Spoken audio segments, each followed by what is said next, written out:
I'm Commander Shepard, and you're listening to my favorite podcast on the Citadel, Raw Dogs.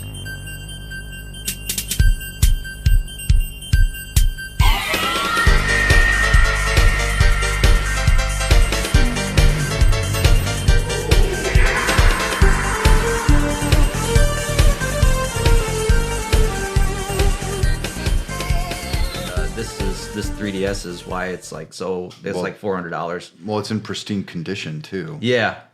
No scratches, no dents. Scratches, nothing. I take care of my stuff. What if I just I do too. Yeah.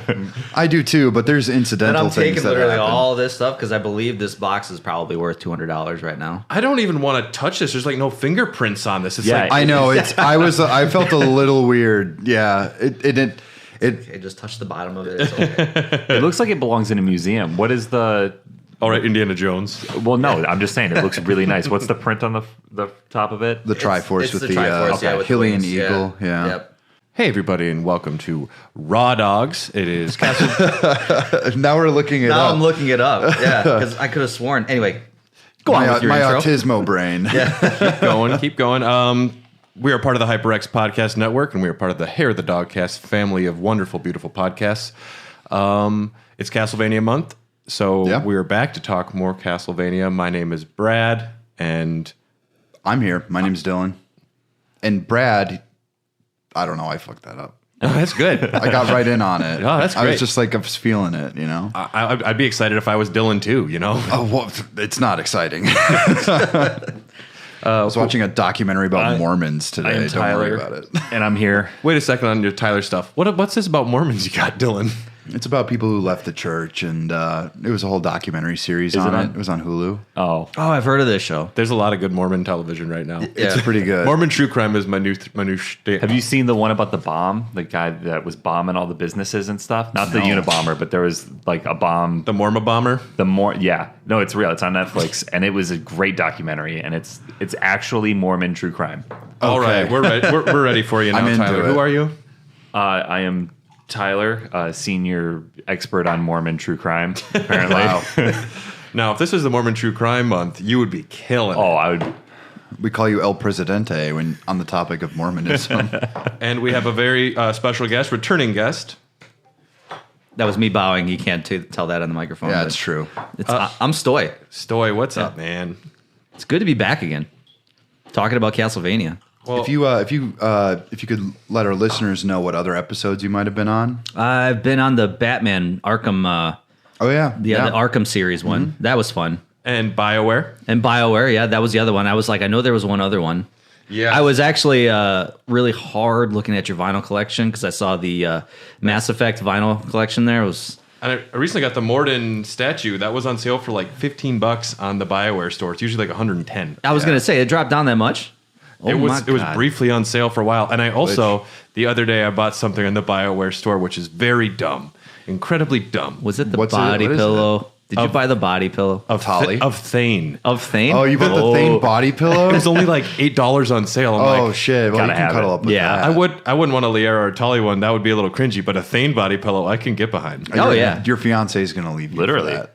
Well, I mean, it's Thane. I would too. Okay. It's either that or she's gonna steal that Thane body pillow. Yeah. You're tearing me apart, Thane. And we have some beers we're drinking today. We have the Oktoberfest plus coffee. This is from Venture Brewing. It's a Martzen style lager, fest lager. Why is it called the Oktoberfest? Is it because it's just fine? Because just it's all just right? Okay. It's very Nothing- good, but I nothing think it's just a little spectacular. play on Oktoberfest. So you've been to Venture recently, I take it? Yeah, I went last night to go see your brother. Oh, Is nice. it okay for Oklahoma? No, it's out of what, Tosa? It's technically still Milwaukee because it's Okay. not far enough. Venture? Yeah, it's on north. Venture, yeah, it's right down enough on north to actually be that. You I was can get actually away telling with Brad, saying- the mats there, I do that. Yeah, we were talking about that like 2 weeks ago. Yeah. If you go to Venture, though, you can get this same beer with coffee in it. That's what this is. Oh, this is is the I was gonna say, yeah, the this plus is. I was coffee. just gonna Oh, yeah. say. Yeah, I was going to say, wow, okay. You don't see a lot of lagers or different. It's generally you see stouts or dark beers with coffee. So whenever Yeah. there's one that isn't, I get so excited. This Yeah. is really, I don't think I've ever had a beer quite like this. Yeah, it's pretty good. Oh, I love it. It's nice. You need to get the right kind of beans to like pair with the lager, but it Really, really yeah. works. Yeah, because I've had cream ales coffee cream ales before that have turned out really good, and obviously stouts. Stouts I've had mostly, but yeah, this is the first. Wow, I'm impressed. I almost wore my Venture shirt. I'm drinking a Venture cold brew, and now I have a Venture beer. I'm all ventured out today. Yeah. Wow. Yeah. And I'm wearing pajama pants because you're in the studio located at Casa de Brad. Carly said it was silly, but I don't care. Well, That means house of bread in Spanish. Well, I finally had to start wearing I never knew that. jeans. We all know I'm the shorts king. Dude, you have the best shorts. People say that about you. They go, "Hey, shorty," but they don't mean I'm short. They just know I really like shorts. So we already had part 1 of Castlevania series, and that took us up through Rondo of Blood and Dracula X. Now, Stoy, you're here for reasons because you played a lot of these, the other games we'll talk about today, but what is some of your personal history with Castlevania? I was the weird one, the weird Nintendo kid growing up because I played the first 3, but my favorite one was Simon's Quest because I thought that was the most different out of all of them. Like, it was so ridiculously confusing for me to play as a little kid that I loved it. That's awesome. Yeah. So I liked Castlevania 1 for what it did, and 3 was really good, but 2 I've always found myself going back to as a kid. Just the mystery of it and just exploring, and that was really my first foray into. I mean, it wasn't an RPG, but it was kind of like an RPG because it was you're going back and forth between towns and talking to people and doing quests and stuff. So it was very obtuse, very fun. Yeah, very much so. Yeah. I think we've for the other episodes this month, I think we actually came to the consensus that we really like Simon's Quest quite a bit. Yeah. And I think that game is actually showing its true colors now. It's only gotten better with age, I would argue. I think so. Because I I find agree, the first one hard to play. Yeah. But that second one actually has a different feel to it. It was definitely ahead of its time and confusing for people back then, but Shit, it's so confusing for me now, and I'm used to RPGs. Well, because we don't have those creature comforts now. You don't have a map. You don't have objectives. Something popping on the upper right corner of the screen, go here, go there. It's literally just they drop you in the town, and it's just go at it. Imagine if they were just arrows in that game pointing which direction you're supposed to go the whole time, and That'd be so boring. Yeah, it really would be. Honestly, it would kind of take the fun out of it. Talk about making a game replayable or take a lot longer to finish for kids. Yeah. I bet there's still people that I know there's people that never figured out what the fuck was going on, and they're just well, I still love it. I mean, I play it all the time. Yeah. I don't think I've ever beaten it. I really haven't, honestly. I know I've chunked in a few hours, but yeah, I don't think I've ever beaten it, really. Yeah, there is I've beaten almost every single Castlevania game we're going to talk about. Wow. But with save states. So there's a argument to be made whether or not I beat any of them. It's like listening to an audiobook. Did you read the book? I mean, technically you know the contents of it entirely. Maybe. I don't know. Yeah, but even with reading books, it's very easy to space out and not retain any information. Yeah, I that's tried true. to read Song of Ice and Fire when I was stoned back in the day, and I'd be I just read a chapter and I don't remember anything. Yeah. What was I doing there? It happens. Picking up, though, on where our next game is in the timeline, we have Castlevania Bloodlines.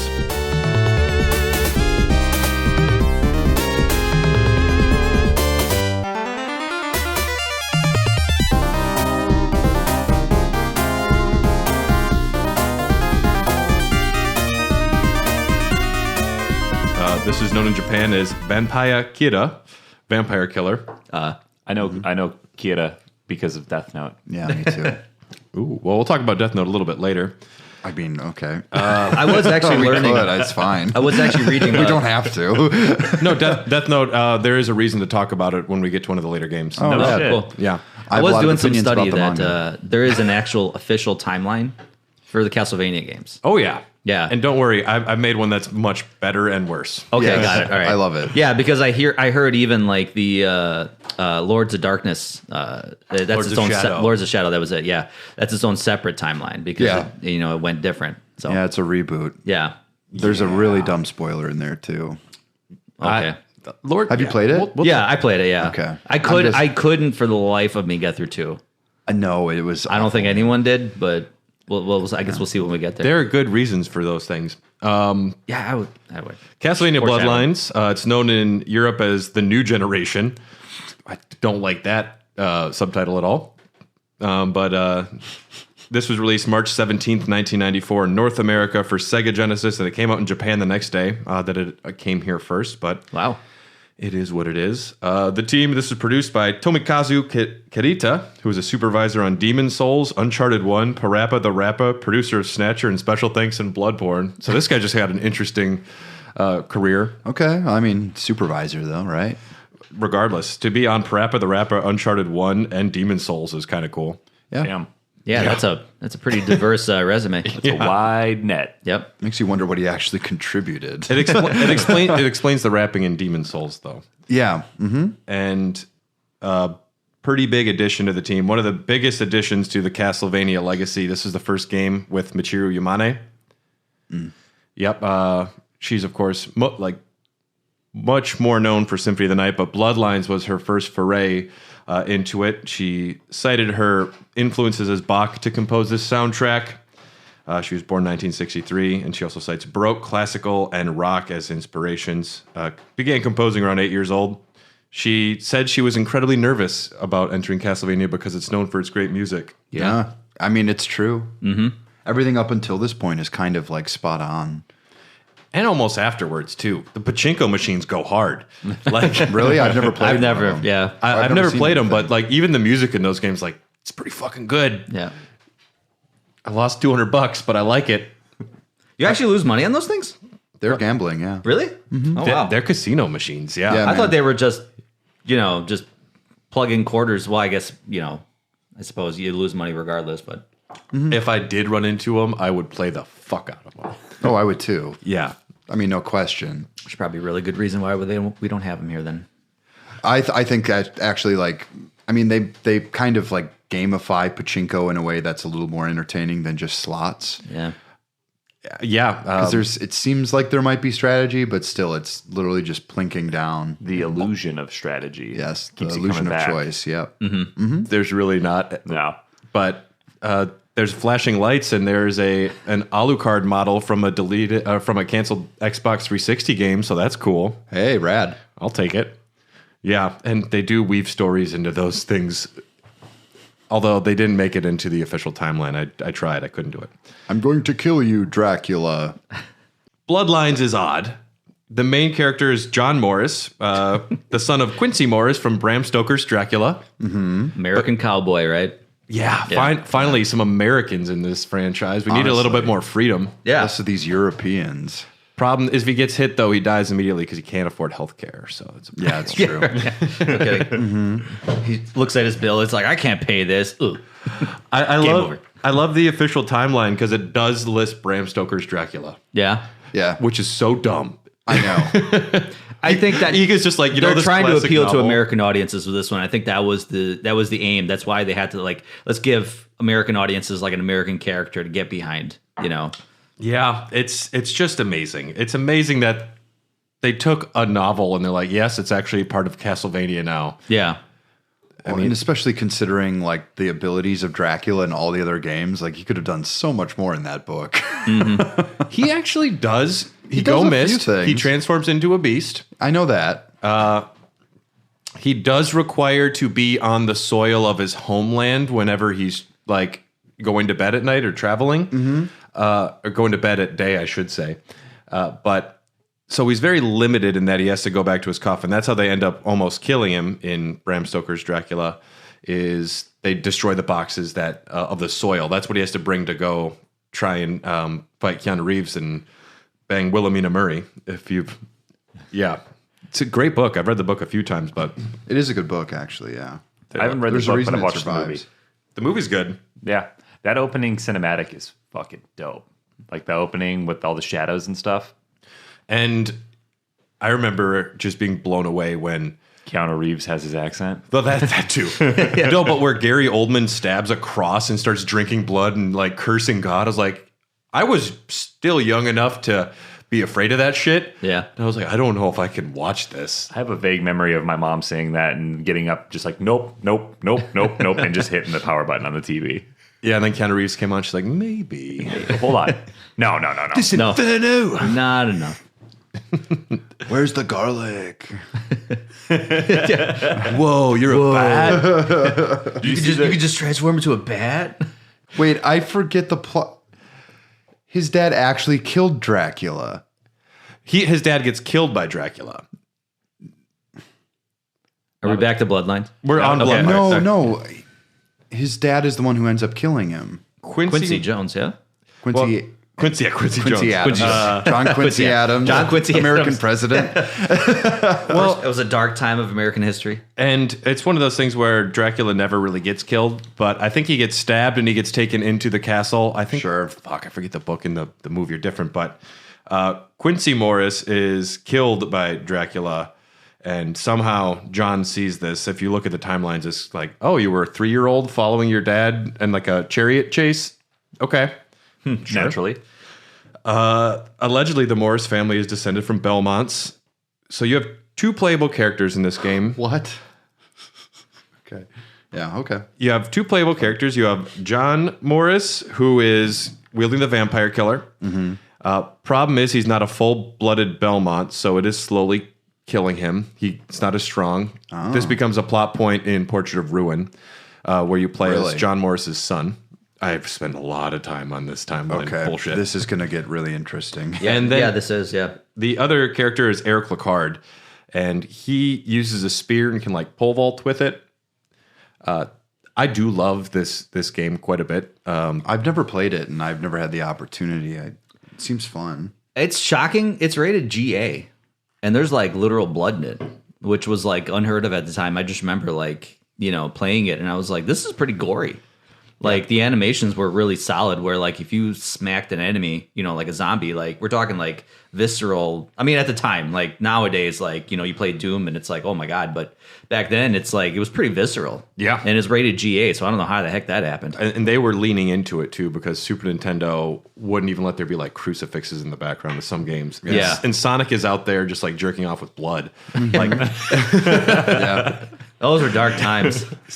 Sonic did not care. I don't think it's great. I don't think it's great, We're lube, itchy. but it'll do in a pinch. I don't think it's great, lube, but it'll do in a pinch. Gotta come fast. Yikes. Yeah, because like you're right, because in the Super Nintendo versions, it wasn't necessarily a cross. It was just like kind of like a plus sign. Yeah. Like Yeah, they they cut really off tried a to little avoid that as aspect much as of it. possible. Yeah. And statues didn't have boobs. Yep. They had clothing. Mm-hmm. But Sega Genesis, they're like, oh yeah. There were cut characters. Yoko Belnades was going to be in this. Her character was repurposed and later brought back in the series. There's also going to be a dwarf. And when they said dwarf, I don't know if they meant a fantasy dwarf or a little person. I don't know what they were aiming for, but I just hear the word dwarf and I think of Gimli. Like it's one of those like, I don't know. if it was just Gimli as a playable character, that'd be fine. Yeah. I'd be in on that. This was also in the age where like characters were featured. They had fan submitted enemies. If you won, you received a gold or silver cartridge, and that's why there are some weird ass enemies in this game. Sure. This is the first game to refer to the whip as Vampire Killer, and yeah, the plot is Elizabeth Bartley's bringing her Uncle Dracula back to life. Uncle Dracula.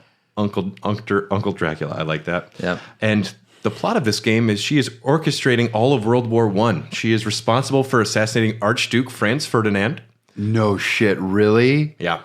Oh my God, that's kind of dope. Yeah. My interest in this game just like quadrupled. I love that era. Well, and this isn't just you're going to Castlevania. You play a little bit in Castle, like when I say Castlevania, like the castle.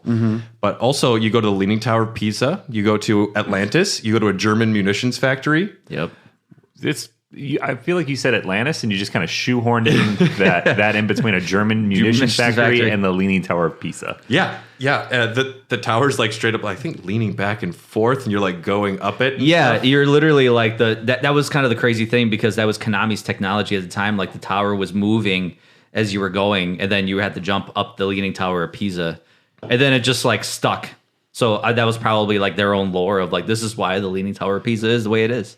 God, why did Anakin become Darth Vader? You know, it's why does the Leaning Tower of Pisa lean? We're doing just bad foundation work. Now we're doing a prequel story to explain the Leaning Tower of Pisa. Rogue One. Yeah, because I remember at the end of that level, it just stuck the way it was, and it was like that, and that's it. And that's why it's the way it is. And forever dooming every single tourist to lean up against it and pretend they're holding it up. Oh my God! Very clever. It's so clever, guys. Yeah. Yeah.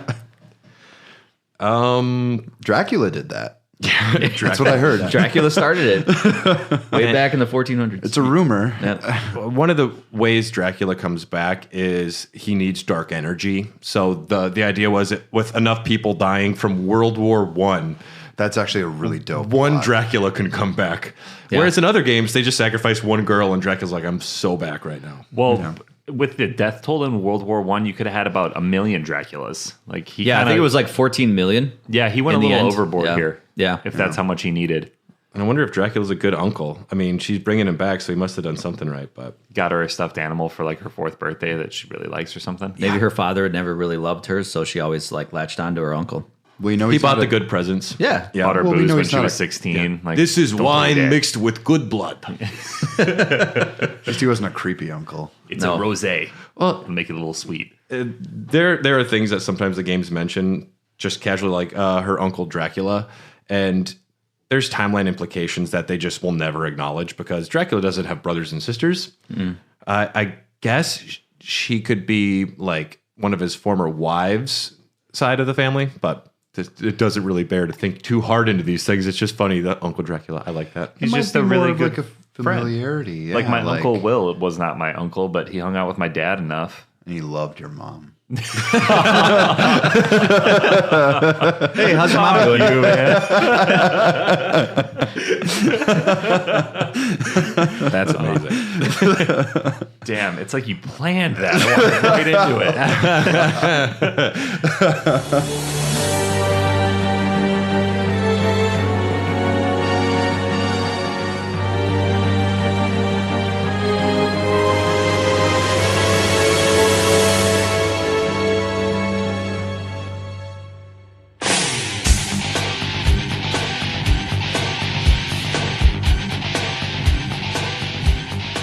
The next game that comes out is Castlevania Symphony of the Night, known in Japan as Akumajo Dracula X Gekka no Yasokyoku, Demon Castle Dracula X Nocturne in the Moonlight.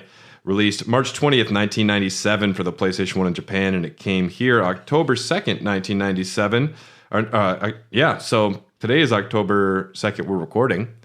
Oh yeah, Yeah. Wow. So that's kind of cool. that's pretty dope. Happy birthday. What a game to get. 25 at years that old time. today. The North American version, anyways. Yeah. Oh, that's scary. Well, Damn. All right. yeah, Symphony of the Night, famously, half the magazine said this is the greatest one yet, and the other half said, look at how dumb this game looks. Yeah. And they're like jerking off to 64 and how great it looks. Oof. They love polygons. Yeah, well, Reinhard Schneider really is way hard cooler. polygons. Yeah. Good Lord. I mean, name me a more influential video game. You know, like Yep. Symphony of the Night. You Like, just challenged Dylan. Dylan, what do you got?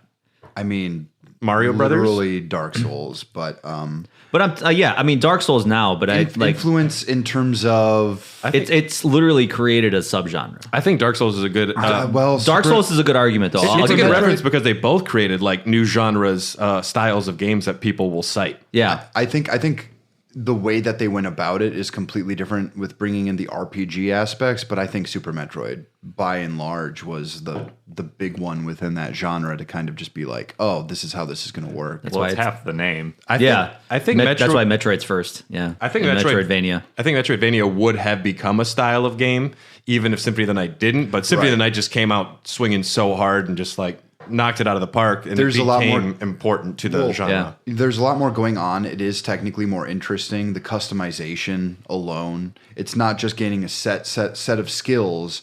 There's things you can miss out on, and there are things that you can do there that you can't do anywhere else. Right.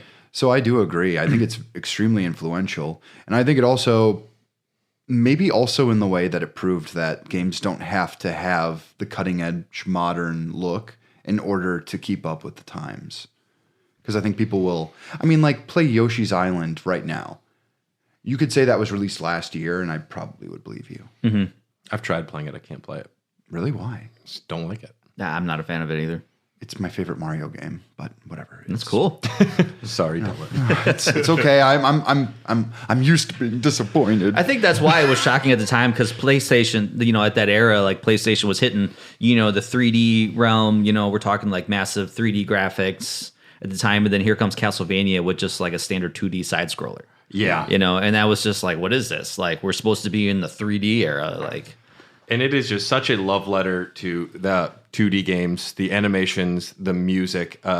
Everything in this game is just done as big as they could. And I would argue it's still the best sounding and looking Metroidvania, at least in the Castlevania series. And them not having to worry about pushing 3D or trying to make this breakthrough in that realm of the PlayStation era allowed them to really focus on making just a solid fucking game. Yeah. Because I didn't play it until like last month, and that shit holds up for sure. Mm-hmm. Music in a very big way. Castlevania Bloodlines, I really appreciate the Genesis sound. It's got like a tinniness to it, very arcadey. That's Genesis, right, yeah. But and Rondo of Blood had the PC Engine audio, which was great too. But Symphony of the Night with Michiru Yamane delivering what is the most iconic soundtrack in Castlevania. Yeah. People go apeshit for it. Reasonably Well, that was so. a CD audio, I think. PlayStation was getting into CD audio, so the audio quality was just top notch at the time. Yep. Like, you couldn't compete with anybody else. Like Nintendo 64 couldn't. That's for sure. Oh no. Yeah.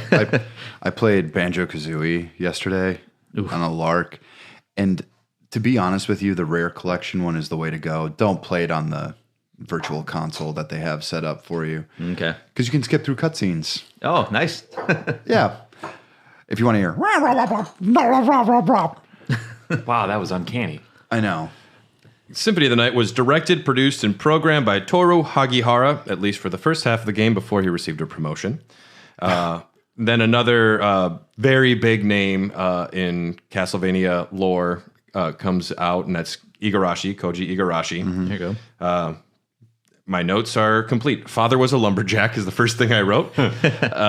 As a teenager, he would explore a nearby castle with a camcorder. He taught himself computer program languages. He didn't actually have a computer, so he'd go into stores and program games there and just leave them in stores. Wow. Yeah, I've heard of that. Yeah. Yeah. And That's a psychotic level of dedication. it worked out for him. And the stores let them do that, yeah. Guys, I'm thinking of buying a whip. I think I should own a whip. I was literally just this morning looking on Etsy and trying to find a Morningstar whip from Lords of Shadow. Really? Yeah. Okay, that's interesting. Yeah, $180, which I think is kind of full steel, or is it just one of those play ones? No, I think it looks like full steel. I haven't really looked into it too much, but I was like, I feel like that's a good buying price a- for full quality. yeah, if it is, hopefully it's not plastic, but at least the one I was looking at, like, it actually retracts out of the kind of the shaft of the handle or whatever. So, You know what? I'm buying a whip live on podcast. We're doing it. We're doing it here, folks. Yep. What are you going to name it? Vampire Killer. I don't know. Very good. That's a good name. Yeah. you have to imbue it with the soul of a demon. So, Or my dead wife. or your dead wife. You have a wife, Dylan. Slow down. yeah. Fuck. I was going to Careful. say, should I have jumped in on that joke? That sounds really dark. I did just get married. Okay. Yeah, I guess. Well, sorry, Jordan. It's time to go. Yeah. Igarashi's first game he worked for Konami was Tokimeki Memorial, which was a dating game. After that was very successful, they said he could work on. He said do the sequel, and he said I don't want to do another dating game. Don't blame him. There was a list of games, and he said he wanted to work on Castlevania. His girlfriend at the time had been working on Rondo of Blood, so he would go play that afterwards and really fell in love with the series. Originally, the Castlevania game he was working on was a 32X game, which is called The Bloodletting. He said at the time it wasn't, but also it was in a couple magazines. Konami did call it The Bloodletting, and a lot of those ideas did move on to Symphony of the Night. And another big name in Castlevania joined in Symphony of the Night, and that was Ayami Kojima. She, of course, brought the art style. Previously known for romance novel covers. No, that's not true. Graphic novel covers. I looked further into this, and I couldn't find any romance novels. That was false information. Fake news. fixed by the Raw Dogs. I mean, I guess anything's a romance novel if you're into it enough. Yeah. Yeah. Oh my God. Kingdom Hearts are romance novels. So I'm on the page for this whip on Amazon. And I don't know, man. Customer questions. Can you hold back the forces of darkness with this, as well as upgrade it to eventually defeat Dracula himself? Yes. Answers: yes. If it is blessed Yes. by a holy man, you can't defeat Dracula with it. And then someone said, "Yeah, obviously." And it's the manufacturer. Yeah. I just to make sure that I'm not like giving you shit. Joe Manufacturer. Joe is, he is the manufacturer. Yeah. He makes the whips. Obviously. God. Buy. I think you found the one. Bye. Yeah. It's $25. I'm not gonna pay that right now. Okay. Ayami I will eventually do Kojima, it. she brought the soft gothic art style. Instead of moving from the barbarians, they became very sexy goth boys. Oh yeah. There's not a lot of facial hair in her artwork. They got the skinny jeans. They discovered emo music. They were ready to go. Very skinny jeans. Thanks very for tight. bringing us My Chemical Romance, Castlevania. Yeah. Hey, cheers. Cheers to that. To the Black Parade, everyone. To the Black Parade. To the And in Black honor Parade. of Always that, drink to that. we got a new beer here. Three Floyds. Ironically, yeah. Zombie Dust. This is an undead pale ale, and I got the rare Ultra Tall Boy. This is 1 pint, 3.2 ounces, so 19.2. I mean, I drink one of these a week at least when I go to Vanguard. So this is like one of my favorite Because beers. they don't change their beer list No. ever. They know what hits. I guess that's okay. No, I went to a wine place on Friday night and they had Zombie Dust on tap. I was like kind of shocked. We have red, white, and zombie dust. Yeah, literally, yeah. Well, I don't think Zombie Dust has ever come off Camino's menu. It's one of the most popular Yeah. pale ales, so I don't see any reason to. Yeah. It's good stuff. Yeah, Ayami Kojima, self-taught artist. She has been involved in the series, mostly on, a little off from then on out until Death Note. A lot of promotional work. Yeah, and then I don't think she does a lot of concept work anymore. she did for a fair number of games, but Yeah. they also made a lot of poor decisions later on. They sure did. Yeah. We had an entire Patreon episode discussing Symphony of the Night. Please subscribe. It's actually a very good episode. Yeah. If you want access to it, just patreon.com/HairTheDogcast. For the $3 tier, it's already available. That is a special treat for all of our Patreon supporters. So if you want to hear us talk about it, extremely hungover after my bachelor party, that was a fun one. Yeah. for a couple hours, it is definitely worth Plus, it. you get to listen to Dom. Yep, the rare Dom, a rare guest Dom. appearance, which we do love. So yeah, Symphony of the Night. We talked a lot about it there. If you want to hear about region differences, different versions, all of that, make sure to check out that episode. But Symphony of the Night is, spoiler warning, my favorite game in the series. Mine too. Yeah, it's fantastic. It's hard to argue. Yeah, it really is. I love Super Castlevania 4 for what it is, but you just can't go against just the sheer magnitude. Well, and Alucard, it's refreshing to have a character that he's not a Belmont. It's nice that he can use other weapons. You know, Eric Lacard did have a spear in Bloodlines, and then also in Castlevania 3, Sypha had magic, and Grant could climb shit. Yeah. Good for I'm a pirate. Yo-ho. Yar. Pirates famously can climb Do you on guys ceilings. know, little known fact, that They are good Alucard climbers. spelled backwards is Dracula? Fun fact, Tyler didn't. I did. Oh, wow. Yeah. I came over to Brad's house, never really played Castlevania, and then we started cruising through them, and the first time I saw Alucard written out, I'm like, holy shit, are you kidding me? And then I did a joke with Dom before we recorded the Symphony of the Night episode because I was like, oh, did you know this? He's like, what? And yeah, some people don't know that. So It's interesting. spoiler Yeah. warning, Yeah. it's Dracula backwards. My love for this game has only continued to grow since we talked about it in the Patreon episode. Because as you remember, I was lost. I was stuck because I didn't know where to go.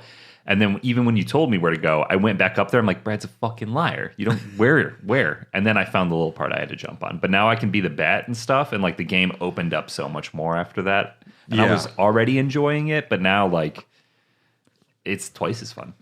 This game is responsible for where this series moves going forward. Probably at least half of the games that we're going to talk about the rest of these episodes is going to be Metroidvanias because just became so popular. This game, Symphony of the Night, didn't sell well upon release initially. It definitely got a cult following. Yep. And that's why those black bar PS1 cases are very valuable. Very valuable, yeah. I saw one at a Mega Media Exchange for $150 in good condition.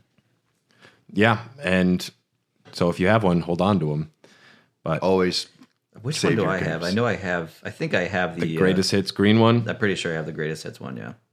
Yeah, Mine too. Symphony of the Night's cover sucks in America. It's like a really generic looking castle. It is one of the least appealing. It's the if dumbest. they had done that illustration, the one that we always see of Alucard, and then had like maybe placed the lettering properly, I would have been like, "What's this all about?" Huh? The Japanese one does I know. have like such a beautiful cover, but the American one is not great. Nope.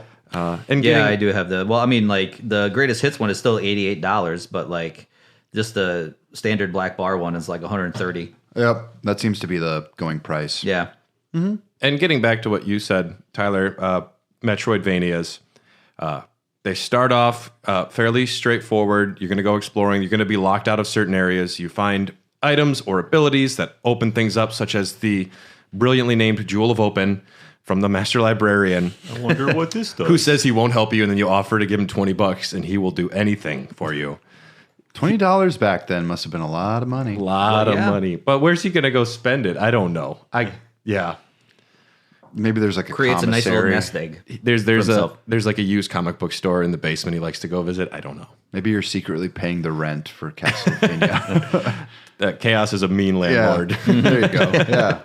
Yeah, no, I agree with you though. It's weird to see how much the game expanded even after putting a couple hours in, because I feel like I had this preconception that like it's a game from 97, it's going to be really straightforward, it's going to be probably like a closed box. Like I've seen all this game has to offer in a couple hours, and then all of a sudden I'm a fucking bat, and I was like, whoa, hey now, Yeah. this is adding a wrinkle. Yeah. And Dom was messaging me on Discord. He's like, I beat it, and it was fine. And I said, did you have both like the gold and the silver ring? And he said, no. And I said, well, you haven't beaten it. Yeah. And then like, go down here, go down there, get the spike breaker armor. Because you want to see that person's reaction when they realize the upside down castle. Because you were like, wait a second. Yeah. What? Why? I think I did the Jeff Goldblum thing from like Jurassic Park. Like they were so worried if they could, everybody knows they should or something like Yeah. And there it is. Yeah. Boom.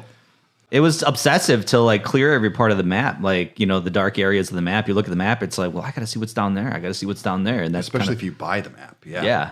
yeah, which I did all the time. I never did. I should have. I just got to make Would sure have I saved clear my all life the a little bit. areas. Well, and they sell you Castle Map 1. I don't think he ever sells Castle Map 2, which is very disappointing. No, you have to find it. Oh, you find Castle I Map think 2. you find it somewhere. Yeah, Yeah, and that game gives a lot. yeah. There's a lot of little things, different item combinations, button combinations will do things. There's spells, there's familiars.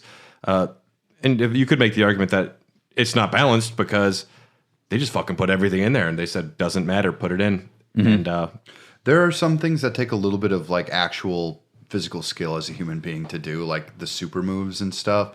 I've never ever used them. yeah. Yeah. But I hear that they can clear screens pretty dang quick. I looked up how to do some of them, and I never did one. But then I watched a YouTube video where a guy was doing them, and it seems pretty OP. It's very OP. Uses a lot of the hearts though.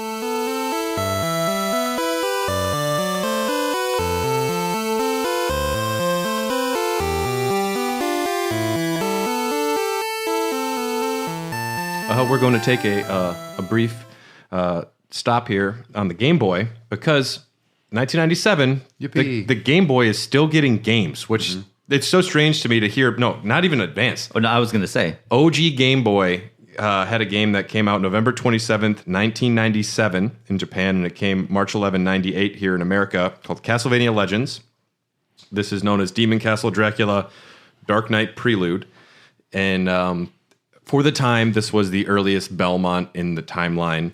Really? And it was a female, and retconned by Iga. He said some things about female protagonists that kind of made people upset at the time, which is one of the reasons Oh, that I Iga. think he wanted to, like, now females are the way the franchise is going. But He said, Legends remains something of an embarrassment for the series. If only that development team had the guidance of the original team. It's like, that's kind of a harsh thing to say, dog. I'll say, yeah. I mean, it's also a Game Boy game. You can. One of the things I love about Game Boy games is their limitations. And the What they simplicity. have to deal with, yeah. But putting something that's visually complicated, like something like this should be, I don't know. I mean, I played Mortal Kombat for the Game Boy. Yuck. It's bad. Yeah. Yeah. Mortal Kombat Advance is famously one of the worst reviewed games ever, at least at the time when it came out. It was like the rare 0.5 or something out of 10. Well, and when you're little, you just hear like name brand recognition of stuff like this. And when you hear Castlevania, but portable, what the fuck? I never played this, but like when it came to stuff like that, I'm like, oh, Mortal Kombat, like my friends have that they play on the TV that my mom won't buy me. Yeah, I remember being blown away when they announced Killer Instinct for the Game Boy. And I was like, how can they do that? Turns out it just ran like trash. Turns out not well. No, not at all. it did not at all. Whatsoever. Yeah. Yep. Ugh. But it had the Killer Instinct logo, Yeah, it did. and that's exciting. Kilgore was on the cover. I can see it right now. That's Everyone's Killer Instinct right there. Favorite character, Kilgore. Yep. The even know ponytail and the Wolverine claws. Oh, there we go. Yep. Oh, now I know what you're talking about. Yeah, that one. This game did have a little bit of influence from Symphony of the Night. You can see some of the enemies definitely were based on some of those. Sonya moves a little quicker than the usual Game Boy ones, can walk while crouching, very exciting. Multiple paths can be chosen, which is newer for the Game Boy entries. Only one correct route for the end of the game, though, so that's unfortunate. And at the end, it's stated that her and Alucard hooked up and that all the Belmonts are descended from Alucard. This is not canon. No. Yeah, that kind of Problematic. Yeah. that fucks a lot up. It really does, yeah. So Simon is facing his great grandfather. I'm not going to count at the greats, but maybe. I just put a bunch of greats in there. Well, Yeah, well, you technically the sounded timeline ish. starts in the I first think century, it should right? be close. It starts in the 11th century. 11th century, yeah, 1040 something or whatever. I think I got the 1094 story. My brain hurts. Okay, I'm sorry. Maybe three or four generations per century. Well, back then it'd be more like 6. And it- because Probably, if you- yeah, if 'cause you everybody's lived to life expectancy. Oh yeah, that's right. They generations generally happen like every 20 to 30 years is what I was, because I was for this timeline trying to figure out how many Belmonts there I should was be. being generous. So we're talking like 5 generations per century about? Ish. Yeah, and I except some of the Belmonts are less good at getting it on. Some have to fight Dracula first, and then they are able to afterwards. They go to the bar, Get some bragging rights. They name drop. Do you know what Yeah. I've seen? I fought death one time. We know Actual literally you're covered in death. blood. He's actually just a skeleton in a hood, and I thought it was going to look different. I don't know, and then I thought it'd be a little cooler, but it's very obvious. So, can I buy you a drink? You remember Hey, that baby. woodcut? Remember that woodcut we saw yesterday? It's just literally just like he looks like the guy in the woodcut, sickle and all. I can't wait till we start talking about Lament of Innocence. Oh my god! Oh god! We're going to take a quick break to hear from some of the other amazing shows from the HyperX Podcast Network, and when we come back, we're going to talk about Castlevania 64. Yikes. Okay.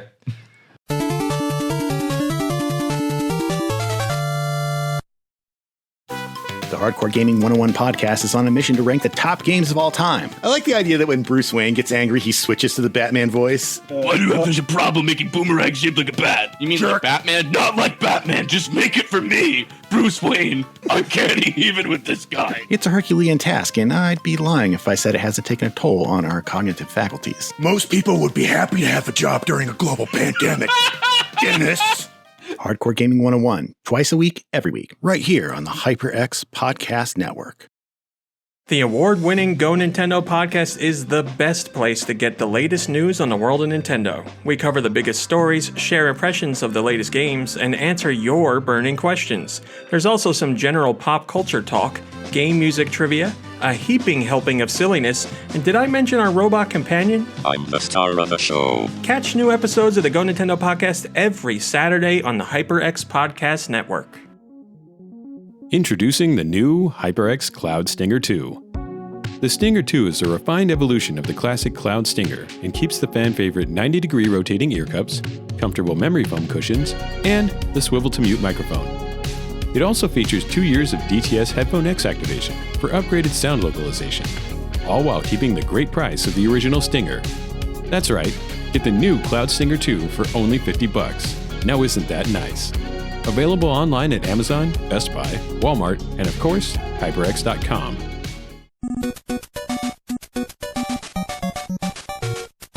Okay, a lot of people never even made it past the first level. I never did. I never did either. I rented it. Yeah. I never did. Yeah, but like apparently like the rest of the game is like amazing apparently. No, that's but not no true. one That's can someone, ever That's someone justifying a purchase they made when they were 8. probably, yeah. That's literally like, it's just like, yeah, it was good though, in a way. Hey son, that Yeah. $60 game I just bought you, how are you liking it? Yeah, it's great. It's great, Mom. Fucking hate it. Just like super pissed off the whole time. Like I mowed 47 lawns for this garbage. Yep. What, you're only charging like $1 and change for I a don't know how lawn much. mowing? I don't know how much you should get paid for lawn mowing. My dad. People would, take advantage of child labor back then and today, but back I then. charged 15, but like I grew up in like the suburbs and they had huge lawns. My dad made me So it was do still it pretty for cheap. free, and then told me my lines weren't straight.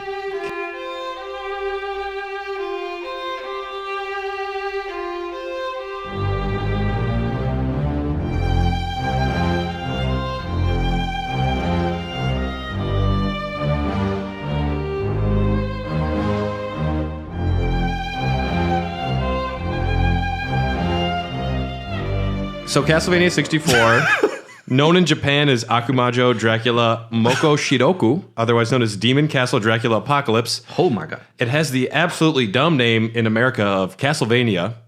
64. No, it No, does. It's it just just says Castlevania. Castlevania? People Oh, call yeah, it that's right. Castlevania 64 because it's confusing as fuck. Okay. But it's just known as Castlevania. This came out January 26, 1999 for the 64 in North America, and it came out in Japan later, March 11th.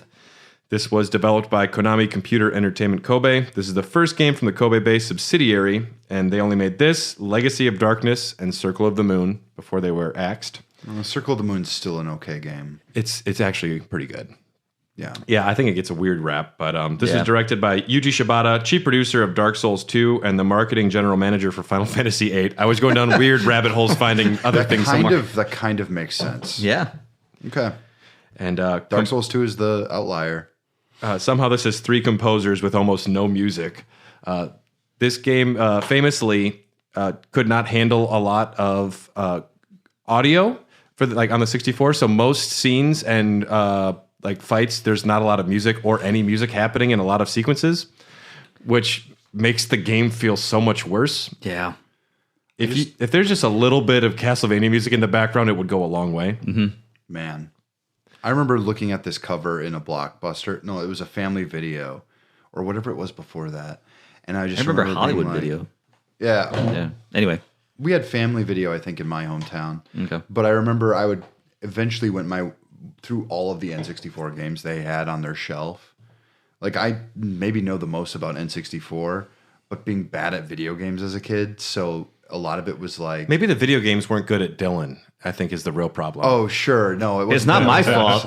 Dude, It, I don't know. it didn't help that my favorite thing ever was Pokemon, which I was still very good at. but, Being like, good at Castlevania 64 is like being bad at logical gaming.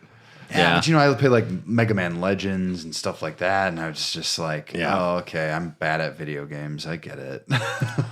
Well, Castlevania 64, the awkward time when a video game Yeah. is we're jumping to 3D. Mario 64, extremely graceful. I remember Landed the fucking landing, stuck the landing, and then you Yeah, have, really. If this game had came out when the 64 launched, I would argue it probably would have been much more well received. This came out in 99, a while after the 64 had been out for a while. And to have a 3D game this clunky was not a good look. Well, and Ocarina of Time had come out at this time too. There was so much they could have borrowed from that, even too. Yeah. Like, ugh, And yeah, missed opportunity. the combat is fine in this game. I've actually watched quite a bit. It's clunky, it's awkward, it's early 3D gaming, but I remember a lot of dark spaces with like weird rolling skeleton things. Skeletons on motorcycles. Am I like, yeah, yes. yeah, there are skeletons on motorcycles. Which, Yep. the nature of chaos and how Castlevania works, you can pull things from other time periods or universes, so I will allow it. Skeletons can have motorcycles. I think they do a good job of that in the Castlevania series, actually.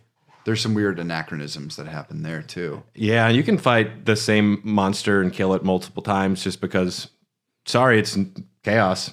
Sure. Yeah. Multiverse theory. Anything goes because we said chaos. Yeah. My first time playing Castlevania 64, I was at Bad Jimmy Brewing in Seattle. I was upstairs, and there was a 64 there, and they had Castlevania, and I said, I guess this is my life tonight. I was by myself, and I didn't realize how loud the game was. The TV was on pretty loud, and they were trying to do trivia in the basement, and someone else, can you fucking turn that off? That's, yep. Hearing those damn wolf sounds over and over again. God, that's all I hear. That's all I hear about it again. There's 2 characters for this game. You had Reinhard Schneider. Despite being a Belmont, he didn't have the Belmont name. I think it was because Richter had gone to the dark side and they were trying to clear the Belmont. They didn't want to be associated with that for a while, so they went with Reinhard. Is he like, his grandkid or something? Richter's grandkid, yeah. Okay. By marriage? He's the stepkid. That explains, yeah. Not by choice. The step grandchild or whatever. I don't even like Richter. They make me call him Uncle.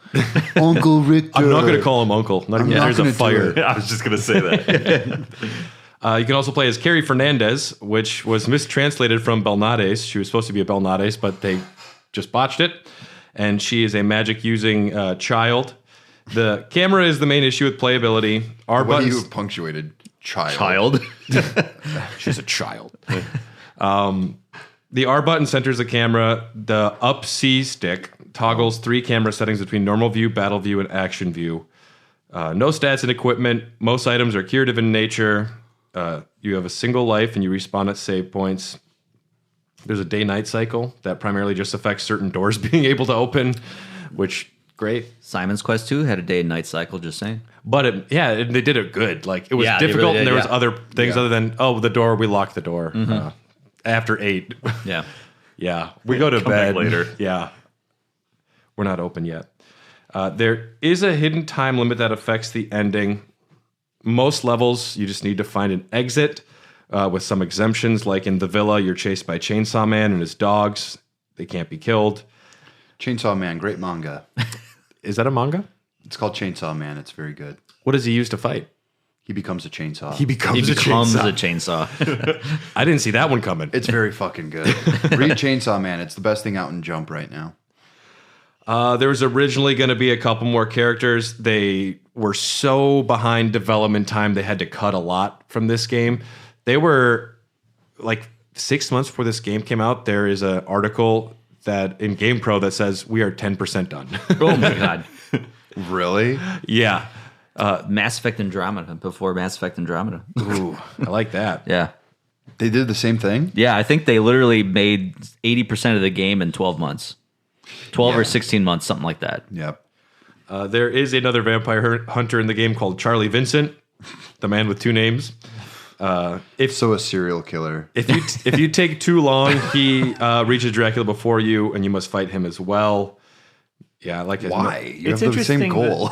It's interesting that these older games, a common theme is like time limits, like Yeah. hidden time limits, or like a very obvious one.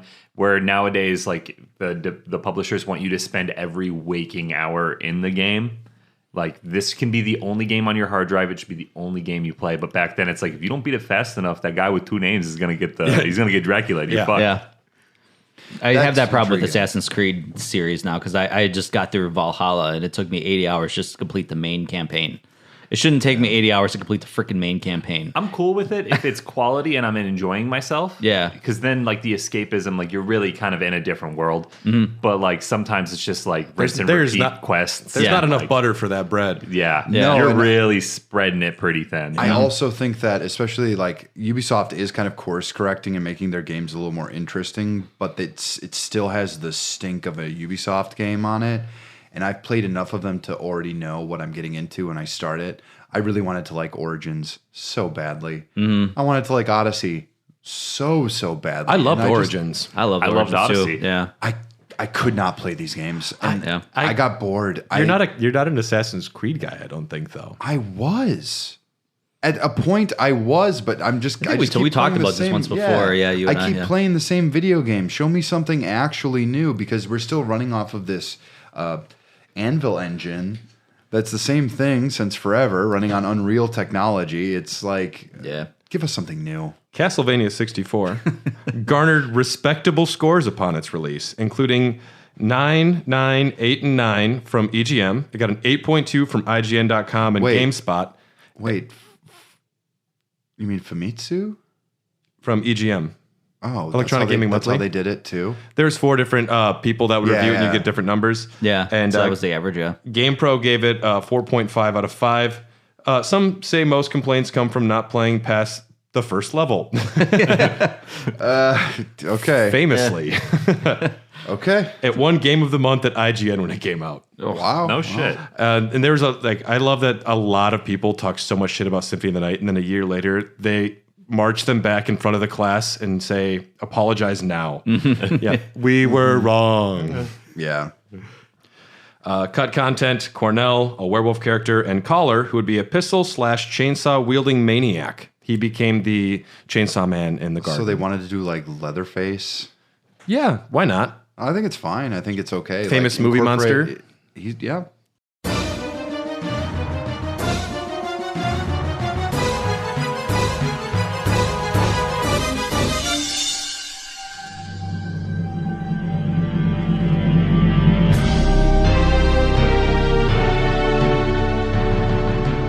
They said, can we have a do-over, please?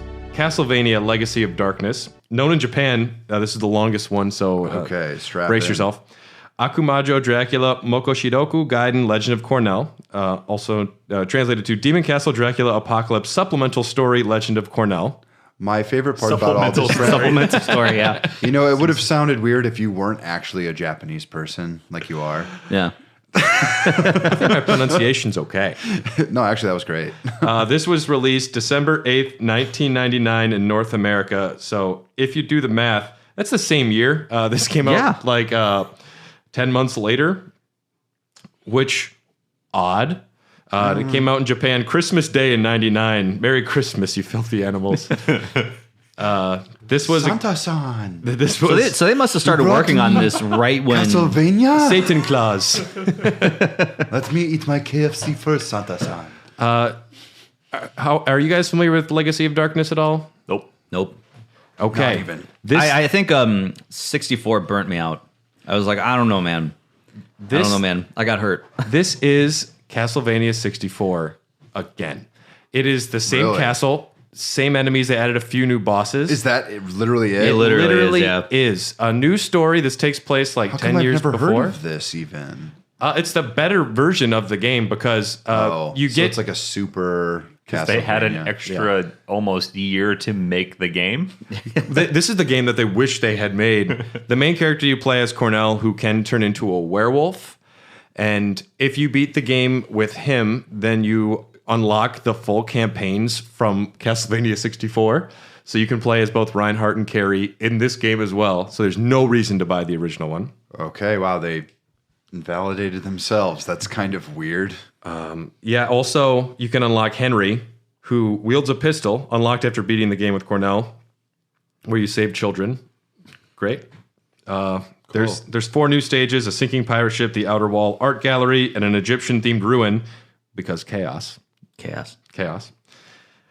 New final battle with Dracula. It supports the 64 expansion pack. By all accounts, if you want to play Castlevania 64, get this one instead. I would be very curious to play this, actually. It is. This one's harder to find, actually. Really? Yeah. I would imagine so. I mean, and I find like Castlevania 64 everywhere I go, but yeah. Yeah, and you know what? I've got my 64 back at home, Brad. We should actually find it and try this. I also have an emulator. We can play it on my computer. I mean, that was got that was a shtick I was original. doing. Yeah. Yeah, liar. No, That was you a can't dramatic do reading that. by Brad. Yeah. Oh my god. How much is it? It's just loose as $130. Good lord. Ooh, Some people are into BDSM. I don't know. Yeah. it's fine. Dylan's like, it's okay. I'm buying an actual whip. I mean, I don't know. You and me both, dog. All right. Our next beer is an odd one. This is called Pumpkin Pie Treat.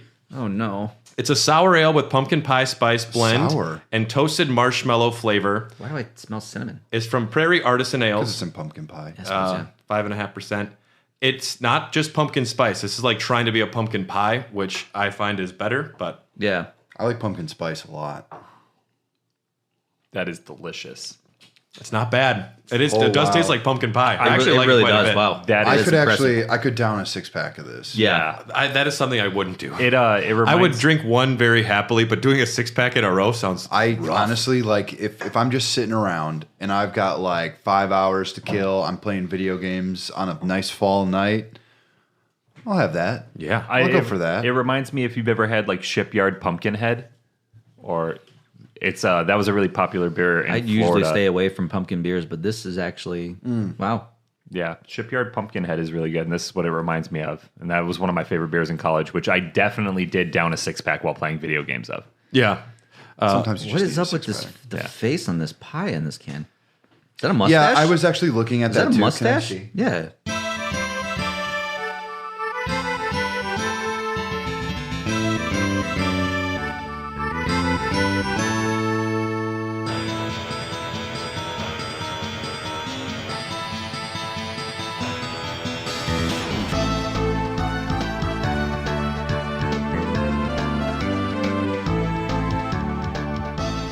Our next game we're talking about, Castlevania Circle of the Moon, known in Japan as Akumajo Dracula Circle of the Moon.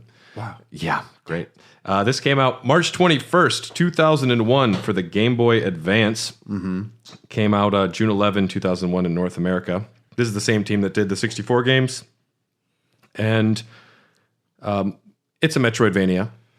It is. It is. It's It not is. an Igavania. It's not Igavania, no. It is definitely, there are things to unlock and there are places to go back and explore. I remember actually, I had a friend at school who had this, and I remember trying to play it at recess outside with an original Game Boy Advance. Very tough. You could not see anything. Not a damn thing. They color coded it wrong because they weren't trying, because they thought of like a screen, like a computer screen, which has its own natural glow. The Game Boy Advance did not have a natural glow, so everything was like 50 shades darker than what it was supposed to be. Even with one of those, like, not even a worm light or like any sort of extra light didn't directly matter. on it, it was just a glare on top of being unable to see. Yeah, I remember just being like, "How do you even play this?" He's like, "I don't know." I know there's like two. There's like two versions. There's like two versions of the Game Boy, the original Game Boy Advance, and they fixed that problem where they made the lighting SP. the screen. No, there was. I thought there was literally like two versions of. No, that's what I'm thinking. Two versions of the SP. There's the Game Boy Advance, which never, like the classic one. The classic one, yeah. Then the Extra SP bright came SP. out, Yeah, there's an That extra has a bright SP. backlight. Yeah, that actually Yeah. has a official backlight. and then there's famously the Game Boy Advance Micro.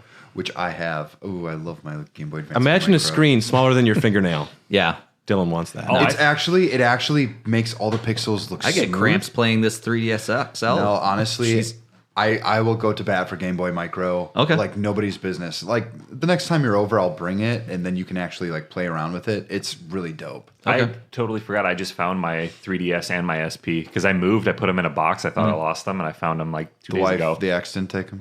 No, this is from when I moved across town. I know. I gotcha. She won that in the divorce. She just doesn't even play them, and you're like, you're not even playing. No. It's just sitting in a box. Just sitting. She just sends me a picture every 2 months, like, It's just sitting in a Look box. at the dust. Look I at just dropped to my knees. No.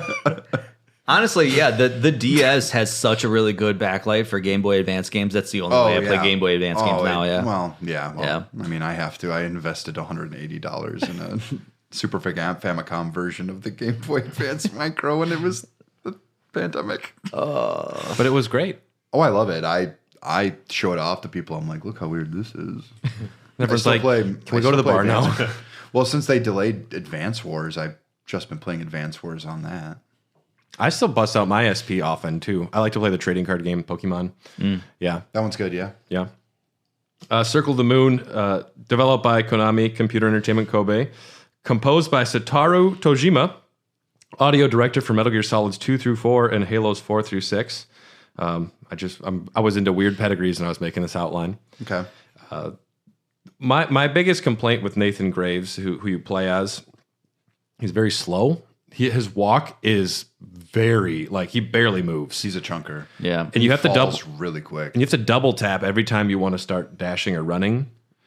And it becomes annoying very quickly. Yeah, I mean, they still incorporate that into a lot of modern games. I do like the double tap to run. I think that's actually a really cool way to save a button, especially on something that's so limited, like having literally just two technical input buttons, action buttons, and then like a start button, and then we've got the two triggers, the two shoulder buttons, just saving space, Yeah, and I'm kind of used to that just growing up, and that's how. Yeah, obviously we didn't have, 18 buttons. Yeah, so like it's more natural for me to play modern games that have that than having a dedicated run button. Well, even think of like Super Smash Brothers; they still have that. Yeah, that still exists. Wasn't throwing the top shoulder button? It might have been. It was probably for sub weapons. Yeah, that's what I'm saying. Yeah. I always call it throwing. The unique thing that they added for this was the DSS system, the dual system setup, which I don't think is a great name for it. But it's 20 different cards you could collect, broken into two separate groups. You combine the different cards to give you a skill. So you combine this skeleton card with this certain card, and then you can throw skeleton bones. And that is a speedrunning technique. You want to get the big bone, like 1 out of every 75 you throw is like a mega bone. So they'll just sit there and throw bones that you want the big bone. I've heard that many times. Throwing bones? Yeah. You've said it many times. You can get new whips. You can modify your stats with those. Finding cards for the DSS is a pain. Rare drops from specific monsters. You don't know where you're going to get them. Yeah. It's not an elegantly designed system. Have you guys beaten this game? No, I've never beaten it. Because this game I got into the Game Boy Advance late. Like, I never had it growing up, so like I think I ended up getting into the Game Boy Advance when I got my DS. Yeah. Because I completely skipped that part of, that generation of handheld system. There's just a slot for it right there. Yeah, I know. So that's why I was like, when I got the DS, I was like, hey, I can actually play Game Boy Advance games now. That's also so when they were cool. cheap too. Like you could go into like any used media store and pick up like even like a really popular one for like $10. Yeah, really. Whereas now like $70 if you're. Some of them are like, it's actually surprising. I think the most I ever paid was like $70 for, I think, Super Mario Advance 2 or something like that. Oh, I've seen it way less. That's Super Mario World, right? That's World, yeah. Yeah. That's World. Yeah, there was World. There was 1, and then there was 2, and I think 2 was more expensive. They also have 3, which is Super Mario Brothers 2. Yeah, their naming conventions are awful. Speaking of Circle of the Moon. Circle of the Moon. This was a harder game than most Metroidvanias. There is a difficulty that I do appreciate in this because it's too much. It's too much, but it's also Castlevania, and I don't mind being punished in Castlevania games sometimes. It's not cheap or unfair. It's just kind of brutal. Yeah. And it's now considered non-canon because Iga... We're talking about chaos here. We're talking about Dracula and Belmonts and whips and death, and he's like, this just doesn't make sense anymore. We have to get rid of this one. And it's... This one and the 64 ones were all removed and then later kind of brought back in. Sure. The only one that Iga's really against is Sonia Belmont because he doesn't like female vampire hunters. Yeah, the 64 games were not technically part of the timeline. And neither were the Game Boy games. The Castlevania Adventure ones are. Castlevania Legends is not. Legends, yeah, that was it, yeah. Yeah, because Christopher Belmont definitely is a real rich boy who fought vampires. Mm-hmm. Mm-hmm. He actually had a butler, much like Alfred, because his parents died, and his butler trained him to be a vampire hunter. Yes. Oh, dope. It's kind of cool. He also taught him how to make a mean foie gras. Tyler, can you spell foie gras? No. There is a battle arena in this game, optional area in the castle. 17 rooms. You can't use your DSS, enemy rush. And only 2 of the DSS cards can only be unlocked through there. I mentioned the retcon. Igarashi revised the timeline and removed Castlevania Legends 64 and Circle of the Moon. Some of those have later been reintegrated from a 2003 Electronic Gaming Monthly about women. Would you make a Castlevania with the female main character? I'll let you read this one story. There are difficult problems with that. As a gamer, I think that you become one with the character, and since Castlevania has a lot of male players, it's natural to have a male characters. In Rondo of Blood, Maria was a silly, cute aside, but you still had Richter to make it serious. Plus, Mr. Hagihara, the director, had a playful sense of humor. After Tomb Raider, don't you think a female character is more acceptable? It's possible, I guess, although I purposely left the Sonya Belmont character out of the official Castlevania chronology. Laughs. Usually the vampire storyline motifs, females tend to be sacrificed. It's easier to come up with weak feminine characters. Oh my God. I'll think about it more in the future, though. It's tough to fit a female hero in the early history of Castlevania, but as you move into the modern day, females can then more easily become a hero. And vote. Bro, you are like talking yourself in circles. Did you skip the part where he says they can't drive or something like that? They're the worst drivers. Plus, you got to think about it. Like, all right, so the Belmonts were like, they had to carry their name and like live on so that someone would be around to fight Dracula. Mm-hmm. Every single one of those dudes had a mom. And that was, she like gave birth to the vampire killer. Yeah. Like, so shoehorning or like retconning a female character into the early days of Castlevania would not have been fucking hard. I'll play devil's advocate here in that a lot of the themes of a lot of the Castlevania games did require female sacrifice to enrage the male player. Well, that's why they fridge a lot of. But that's why we would sacrifice Dylan, and then Jordan would be the vampire hunter. Yeah. Yeah. And really, Dylan would just be getting drunk with Dracula. Like, this is the best day of my life. I get to do this every day for the rest of life. I really relate to Dracula in these stories, and you know, it's mostly because he's got some really righteous rage against humanity. He loves science. Yes. He is famous for his like laboratories. He is the one advancing medical technology, and that's why Lisa wants to go visit him. Mm-hmm. Yeah. There's a lot of things that are very Dylan here. Yeah. I mean, he is the prototypical, Luciferian archetype. How do you feel about mass impalement?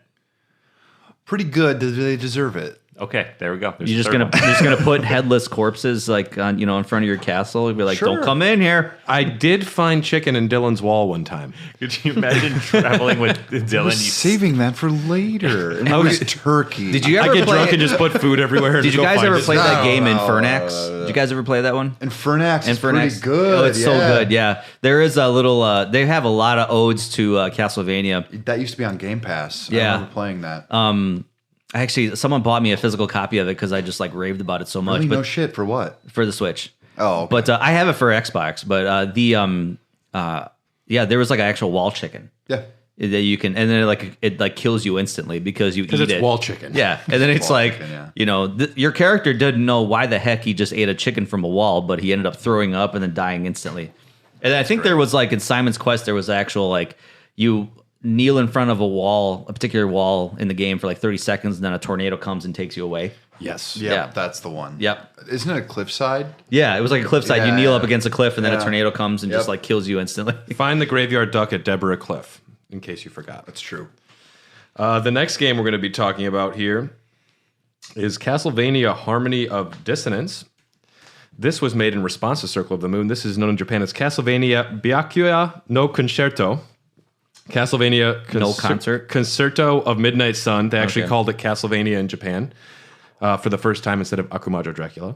This came out June 6th, 2002 for the Game Boy Advance, and it arrived in America September 16th of that year. Developed by Konami. This is the second Igavania. This is the second one that Igarashi was in charge of. And Circle of the Moon, famously, you can't see fucking shit. So this one, back in the day, it was great. If you're playing on a Game Boy Advance without a screen, because the character models, big garish outlines, everything is just neon and way too, like, the colors are trying so hard to be visible that when you play it with a light, like a lit screen, or playing it now on like the Advanced Collection, it looks very bad. It looks bad on the DS Yeah. when everything is like obviously super bright, like just almost like you can't. There's no atmosphere. Yeah. That's what I remember from this. And the music is famously pretty bad. Yeah. Because it's dissonant. This isn't Michiru Yamane, and they were going for like discordant, odd music. And sometimes it works. Most of the time, Original Resident Evil style. it's like bad. How do you say this guy's name? Just. Is that the guy with the big forehead? No, that's No, Maxim. That's Maxim. And this man has the widest torso. Like I've ever. Look at that. That has a big torso. Look at that. That's a big torso this guy's got. That dude I'm is looking at the book wide. He's right got now, yeah. he's got OG Belmont energy. Dude's Yeah. pretty hot. Yeah. A small head, big torso. Mm-hmm. I mean, look at the cover, though. If that's not all coat, that dude's got some big torso going on, too. Yeah. It could be all Broad coat though. You know shoulders. how those goth boys are. Yeah, true. Small heads, Unless big shoulders. They look at the original games. They're like, guys, we spent so much time on leg day. These quads are out of this world. We're going shoulders and buys. I want to be a barrel chested motherfucker. Pecs, shoulders, buys, and tries for the Game Boy Advance. When I feel bad for even like flipping through this because this is like in pristine. It's a condition. real good condition. This Yeah. is just a relic. Dylan's holding my original Game Boy Advance manual Yeah. from Harmony of Dissonant. Yeah, I'd like to try and preserve everything from these releases. Like I even have the little plastic that the game came in. Yes. Holy crap! Yeah, I got it all here. And so Igarashi was asked, what advancements have you made over the first Castlevania title on the Game Boy Advance? He goes, first of all, the screen is visible. First of all, you can see what the Acknowledging fuck it. you're doing. Yeah. And yeah, he goes on. He goes on to complain about Circle of the Moon for a while. This was composed by Soshido Hokai and Michiru Yamane. She did some of the Boss Rush music, so most of it isn't her. Soshido Hokai, I read in an interview where he said, "I'm sorry, most people hate the music in this game. We were going for something that didn't really work. Plus, they also put more of the processing power into the visuals, so the music is not nearly as good. Just Yeah, on a technical level, Sacrifices needed to be made. yes, but it is they could have made it work. Yeah. Ayami Kojima returns for the art again. That's why it has the like delicious, soft, gothic. I don't even know how you describe that. It's soft, gothic, almost. There's something kind of like Baroque. That's how I describe it. Two Baroque girls. Lacking melanin.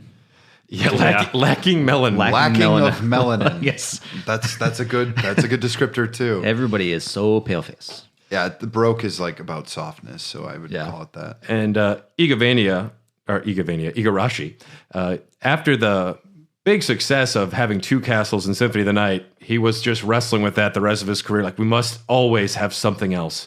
And this one has two castles laid on top of each other. You transport between them. One is like a slightly harder version of the other one. Same layout, though. And the unique battle system in this, you have 5 books to find, each with a different element. And then with these, like with the fire book plus your sub-weapon, it turns into a different attack. Sure. So different sub-weapons plus different books. There's also whip add-ons, the charge whip, the flail, and the crushing stone. My favorite thing about this game, the L and R buttons are dashes. So when you move Backwards around, dash, forward dash. no, just like right or left. And you can just cook around this castle so much. And it is backward, depending on the way you're running. But Because if you're running forward and then you press the back, it'll give you the That's L card. confusing. well, it's just left or right essentially. But Okay. you can move around the castle so fast, and you wind up dashing everywhere. Igarashi has said that wasn't how they designed it. It's like, you idiot! It's Well- clearly designed to do that. Yeah. And women are okay, Igarashi. We like them. We like them in video games. I don't know. I'm still not sure. I put down as note 10M, you can collect furniture. Very exciting. You collect furniture in this game, and there's a room you can look at furniture. Wow. Igarashi will revisit this again in a Curse of level- Darkness. Yep. Wait, there's a level that takes place in like an Ashley's Furniture. You're at a value city.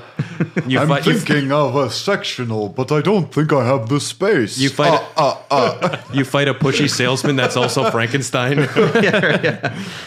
Well, I fought an end table or something in Symphony of the Night. Yeah. So And that's the item, the monster that drops the barley tea, which in Japan is actually beer. Oh. We got screwed. The end table drops beer. The end tables Put do it come on back. I was actually layaway. fighting. I was actually fighting an end table in Dawn of Sorrow and a couple chairs. Yeah. I love Dawn of Sorrow. I think love- that game, I think it's a little better than Aria, but we'll get to it. Yeah.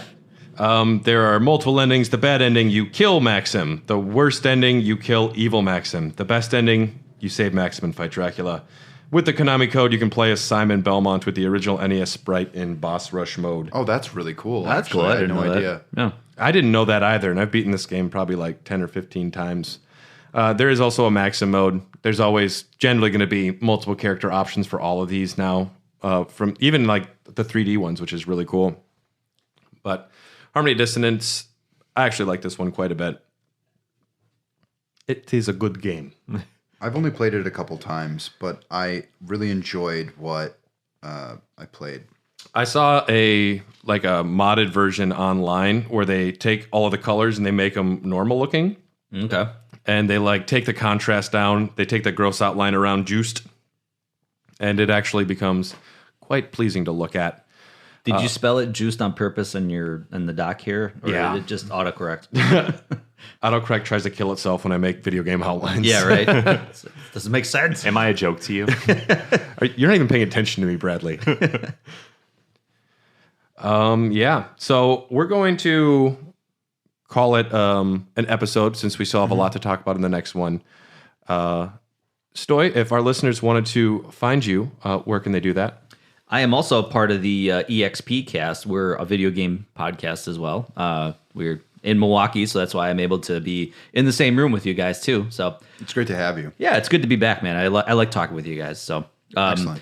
Always. Brad, you came on to talk about. I think we ranked Legend of Zelda games. We kind of put it in a timeline. We did and I think you got COVID that weekend.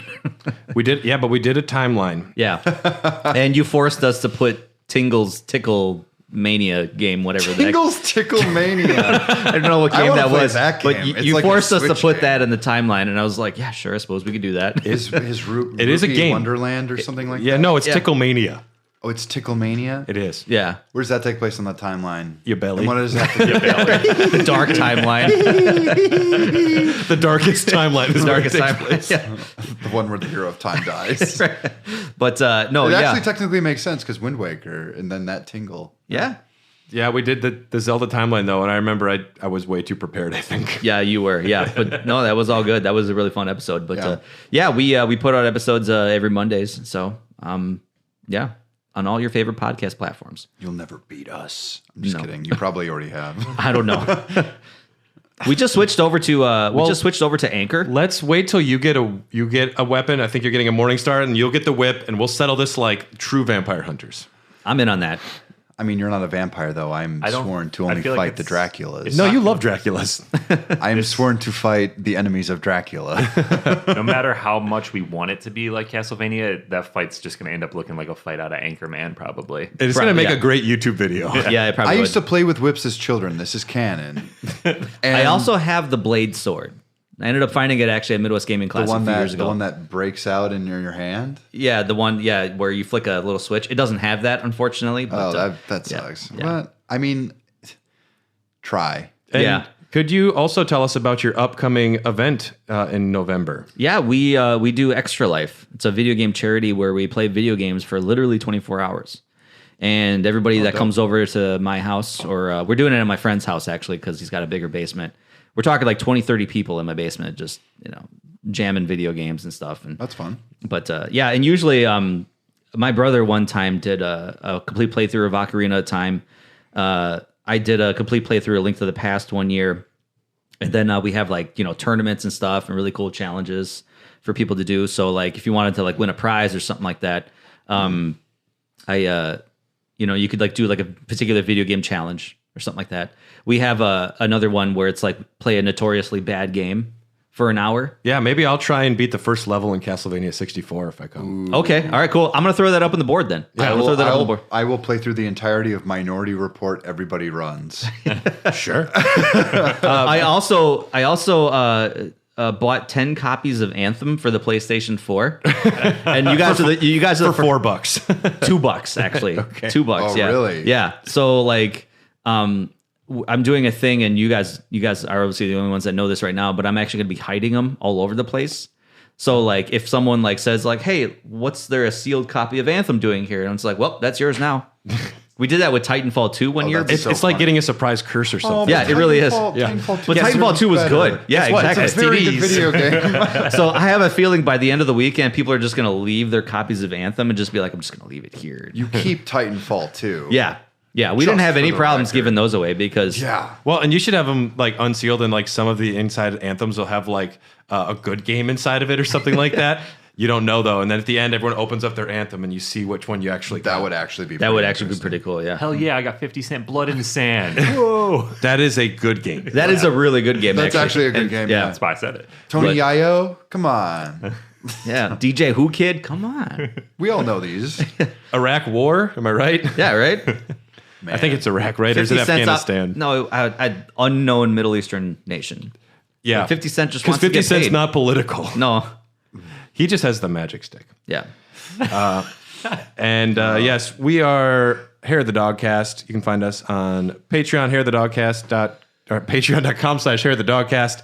For as low as $3, you can get access to all of these episodes way early and access to like the Symphony of the Night episode. Patreon has other things as well, like Persona 5 Part 2, very drunk. Oh my God. We were so drunk. Kingdom Hearts lore, very hungover.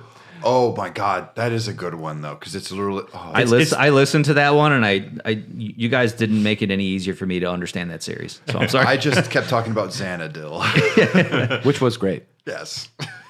And yes, so we're going to be back next week to discuss the rest of the Castlevania series. Thanks for tuning in. Check us out on Twitter at HotDogcast and Facebook and Instagram, Hair the Dogcast. Mm-hmm.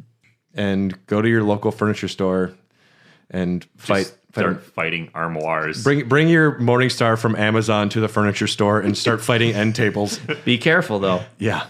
Frankenstein thinking open concept for house.